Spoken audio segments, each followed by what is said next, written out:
The past is never dead. Caste system ਦੇ ਸੰਬੰਧ ਦੇ ਵਿੱਚ ਤੁਸੀਂ ਨਾਵਲ ਲਿਖਿਆ ਜੀ।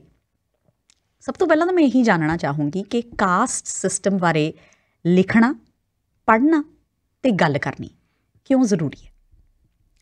ਦੇਖੋ, ਕਾਸਟ ਜਿਹੜਾ ਜਾਤ ਪਾਤ ਦਾ ਸਿਸਟਮ ਹੈ ਹਿੰਦੁਸਤਾਨ ਦੇ ਵਿੱਚ ਨਾ, ਇਹ ਇੱਕ ਕੋਡ ਆ ਅਤੇ ਇਹਦੇ ਬਾਰੇ ਚੇਤੰਨ ਹੋਣਾ, ਗੱਲ ਕਰਨਾ ਇਨਫੈਕਟ ਇੱਕ ਚੰਗੇ ਮਨੁੱਖ ਲਈ ਓਨਾ ਹੀ ਜ਼ਰੂਰੀ ਹੈ ਜਿੰਨਾ ਸਾਹ ਲੈਣਾ।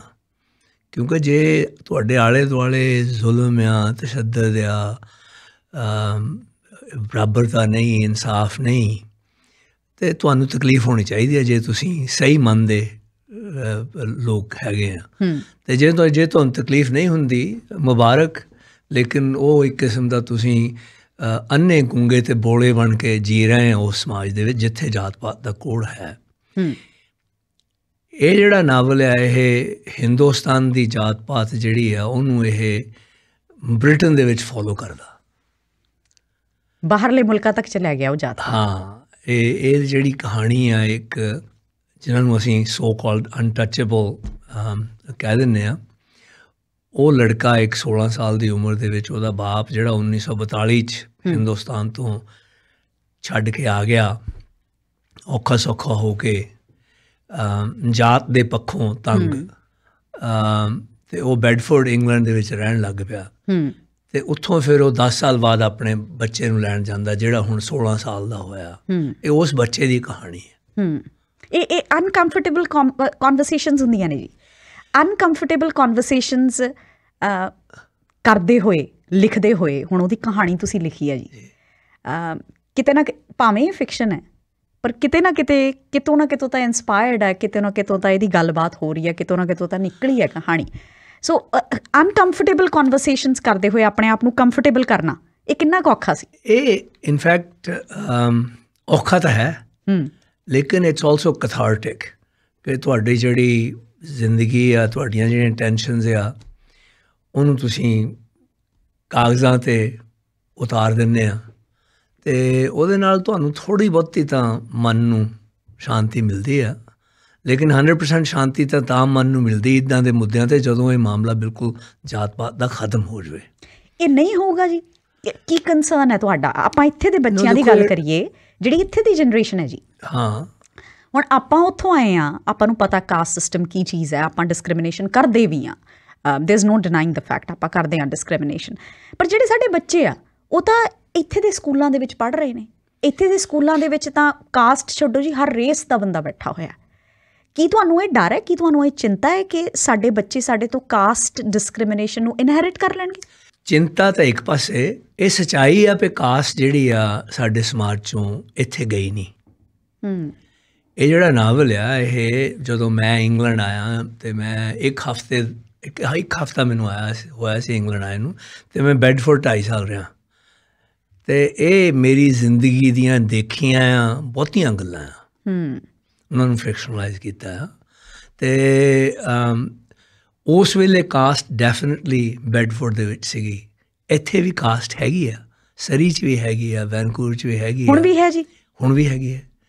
ਮੈਂ ਤੁਹਾਨੂੰ ਇਹ ਦੱਸਦਾ ਆਪਣੀ ਹੱਡ ਬੀਤੀ। ਮੈਂ ਮੇਰਾ ਮਿਡਲ ਸਨ 2nd ਈਅਰ UBC ਜਾਂਦਾ ਸੀ, ਇੱਕ ਦਿਨ ਨੱਠਾ ਆਇਆ, ਡੈਡ ਆਰ ਵੀ ਜੱਟਸ।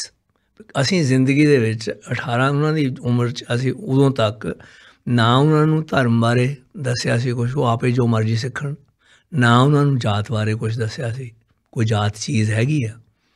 ਅਤੇ ਜਦੋਂ ਉਹ ਆਇਆ ਤਾਂ ਮੈਂ ਉਹਨੂੰ ਹੱਸਦੇ ਸੋਕਿਆ, ਮੈਂ ਕਿਹਾ ਉਹ ਜੱਟ ਤਾਂ ਮੈਂ ਕਮਲੇ ਹੁੰਦੇ ਆ।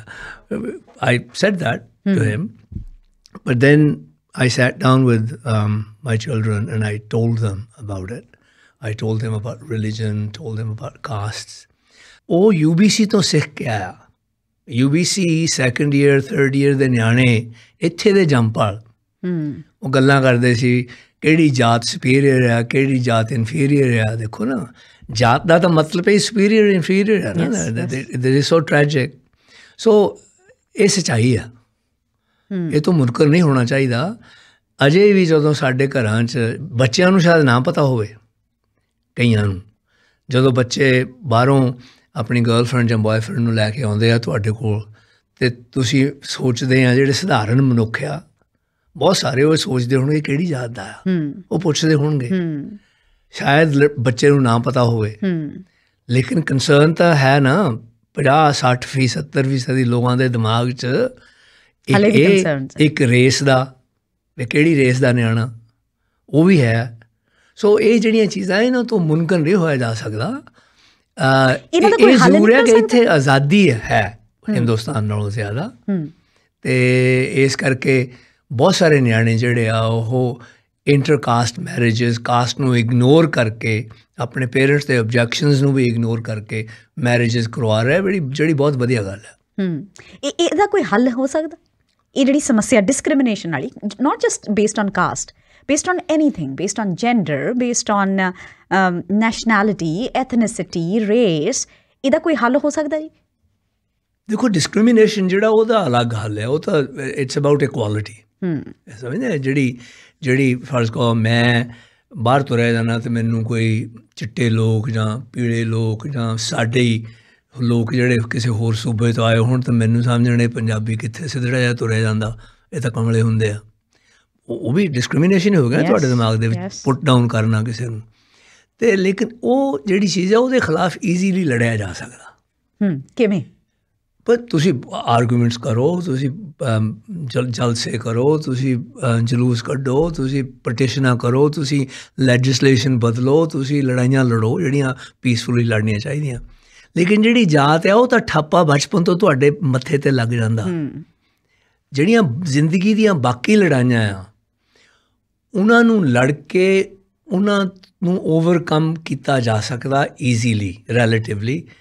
ਜਾਤ ਦੀ ਲੜਾਈ ਜਿਹੜੀ ਆ, ਕਿਉਂਕਿ ਇਹਨੂੰ ਧਰਮ ਦੀ ਇਹਨੂੰ ਪ੍ਰਵਾਨਤਾ ਆ, ਸੈਂਕਸ਼ਨ ਆ, ਅਤੇ ਇਸ ਕਰਕੇ ਜਿਹੜੀ ਇਹ ਲੜਾਈ ਆ it is much more difficult to wage, number 1, and to win.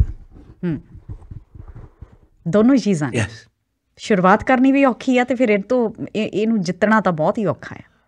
Impossible ਨਹੀਂ, it will take a long time. ਦੇਖੋ ਨਾ ਹਿੰਦੁਸਤਾਨ 'ਚ ਕਿੰਨੀ ਦੇਰ ਤੋਂ ਲੜਾਈ ਲੜੀ ਜਾ ਰਹੀ ਆ ਇਹਨਾਂ ਮਾਮਲਿਆਂ ਬਾਰੇ। ਅੰਬੇਦਕਰ ਦੇ ਟਾਈਮ ਤੋਂ, ਉਹ ਤੋਂ ਵੀ ਪਹਿਲਾਂ ਲੋਕ ਹੋਣਗੇ ਜਿਹੜੇ ਲੜਦੇ ਹੋਣਗੇ ਇਹਨਾਂ ਮਾਮਲਿਆਂ ਬਾਰੇ। ਅਤੇ ਗਾਂਧੀ ਨੇ ਵੀ ਥੋੜ੍ਹਾ ਜਿਹਾ ਹਿੱਸਾ ਪਾਇਆ ਲੇਕਿਨ ਪੂਰਾ ਨਹੀਂ ਪਾਇਆ, ਕਿਉਂਕਿ ਗਾਂਧੀ ਇਹ ਕਹਿੰਦਾ ਸੀ ਵੀ ਕਾਸਟ ਨੂੰ ਅਬੋਲਿਸ਼ ਨਾ ਕਰੋ ਲੇਕਿਨ ਰਿਸਪੈਕਟ ਬਰਾਬਰ ਕਰੋ।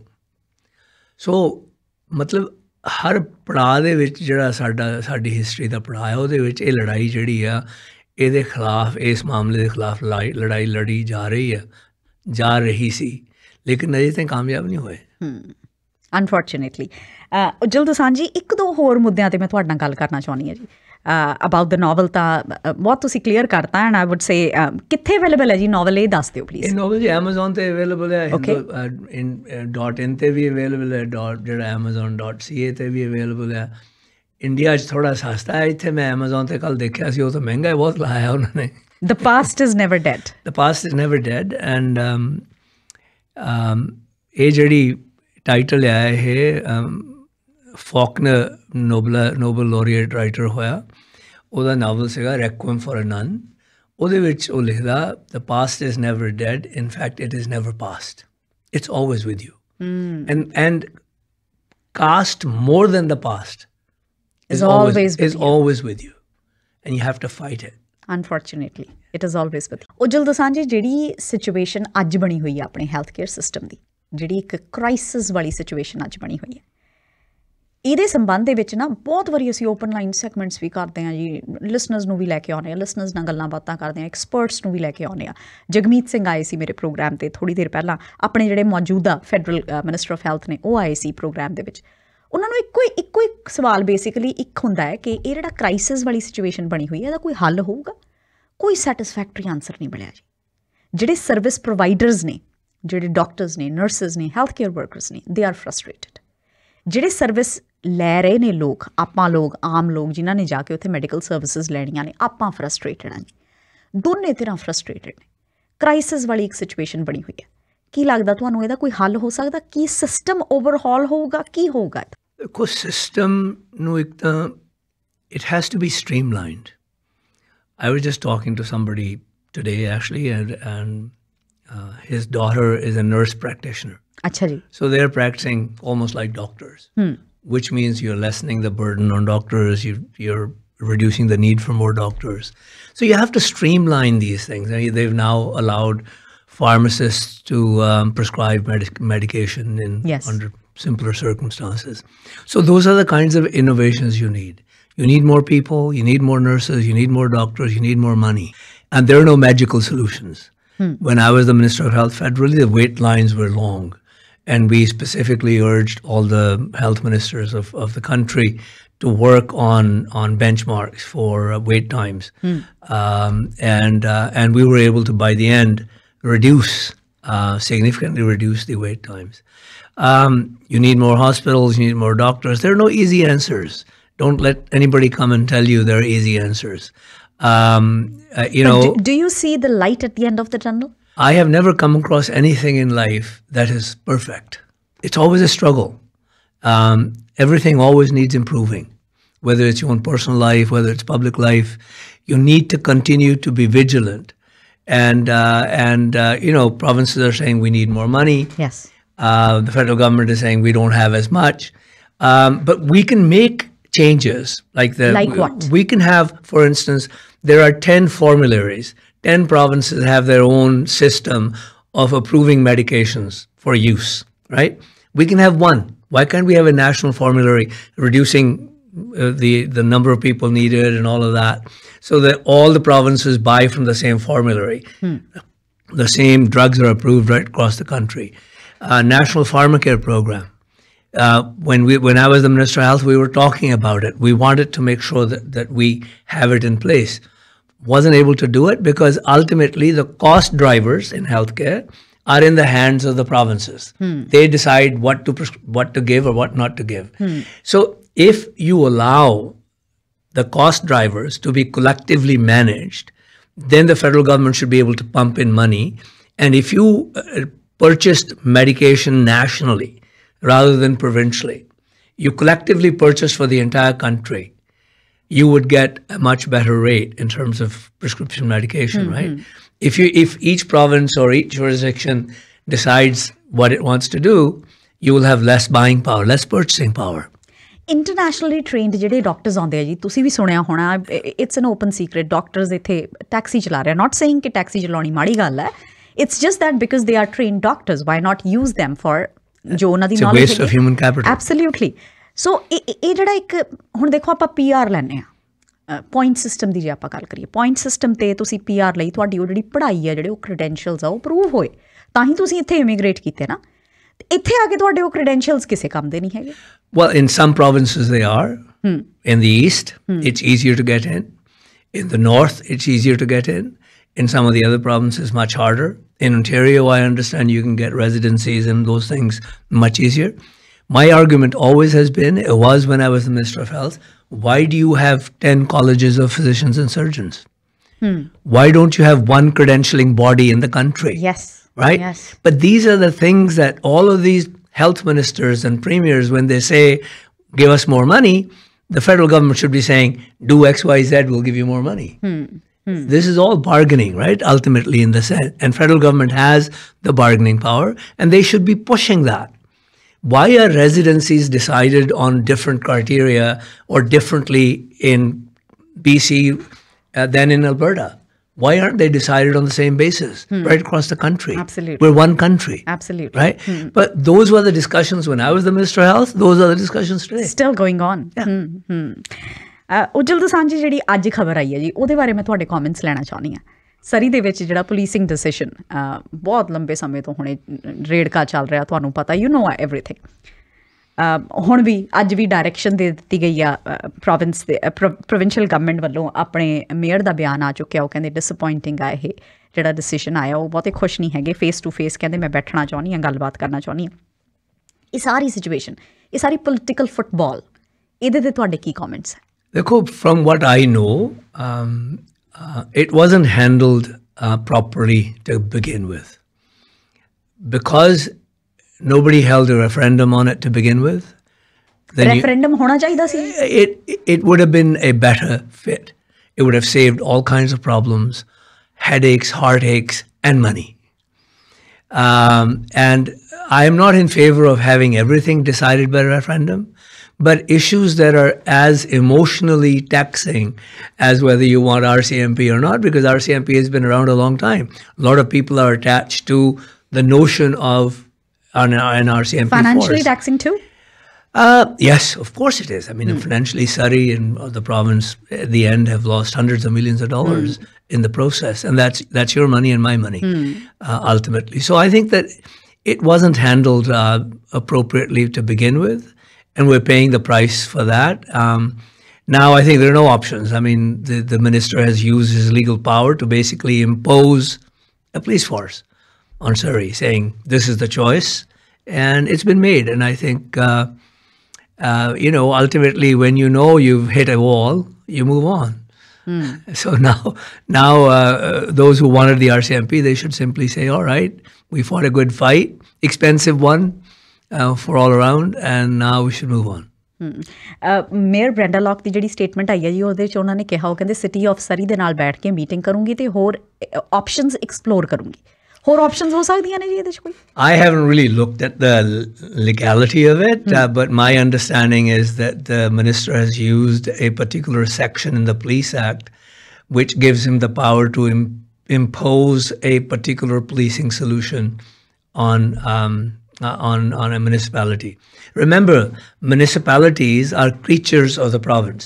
They don't have independent existence. They're not mentioned in the Constitution. In the Constitution, you only have the provinces and the territories and the federal government. So, municipalities don't really exist constitutionally. ਉਜਲ Dosanjh ਜੀ, ਬਹੁਤ ਵਧੀਆ ਲੱਗਿਆ ਤੁਹਾਡੇ ਨਾਲ ਗੱਲਬਾਤ ਕਰਕੇ. ਤੁਸੀਂ and ਦੇ ਵਿੱਚ ਕੁਝ ਕਹਿਣਾ ਚਾਹੋ, ਕੋਈ ਲਿਸਨਰਸ ਨੂੰ ਸੁਨੇਹਾ ਦੇਣਾ ਚਾਹੋ, ਕੋਈ message, anything?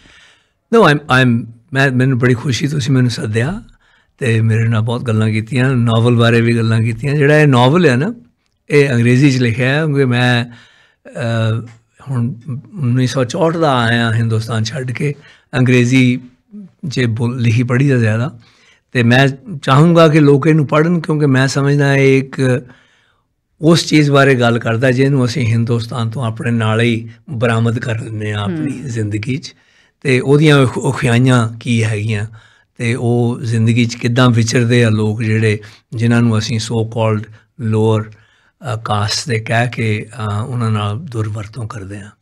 The past is never dead.